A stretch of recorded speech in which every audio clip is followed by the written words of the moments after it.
We're going to begin with an issue that we know is very important to you at home, and that is Rikers Island. As of Friday, there have been 14 deaths in the New York City jail system just this year. We are unfortunately on pace to exceed the number of deaths last year, which was 16.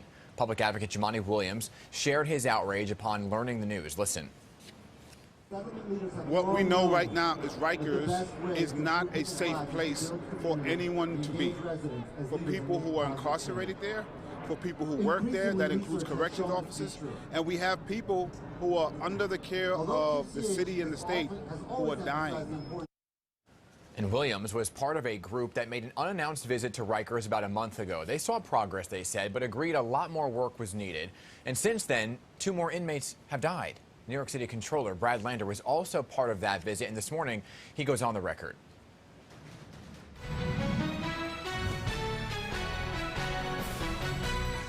And Mr. Lander is joining me now. So, Mr. Lander, thank you for coming back on Picks on Politics. Good to see you.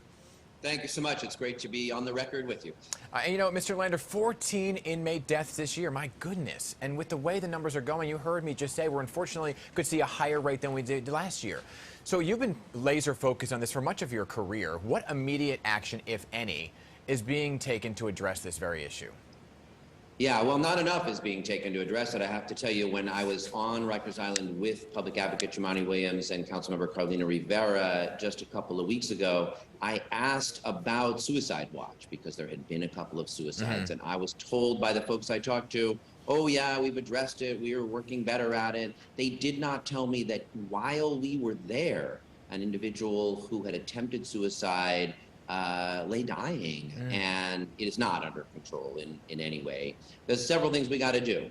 First of all, there are still twice as many correction officers who call in sick and don't come to work as there were before the pandemic.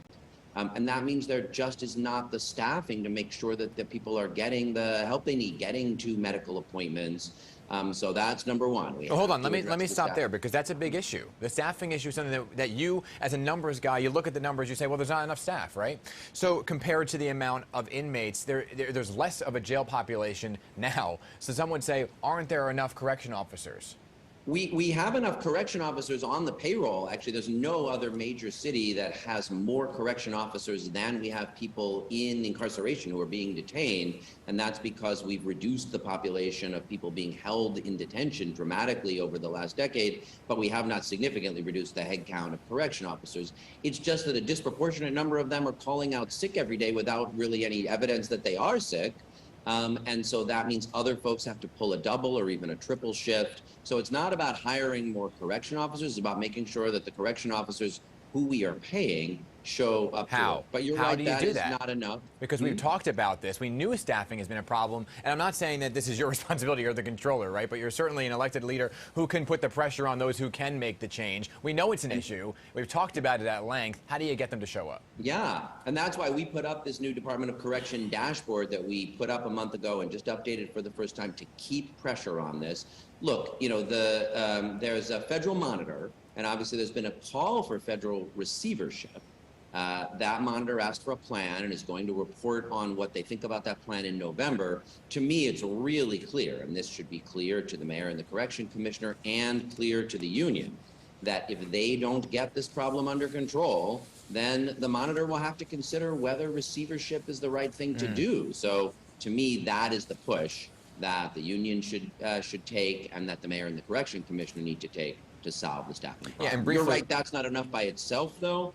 One other data point that was in our update this month that I want to point out is, of the more than 5,000 people being detained on Rikers Island right now, more than 1,000 have serious mental illness. We have allowed it to be the case that Rikers is de facto our largest mental health facility, but we know people don't get the care that they need to get better while they're at Rikers.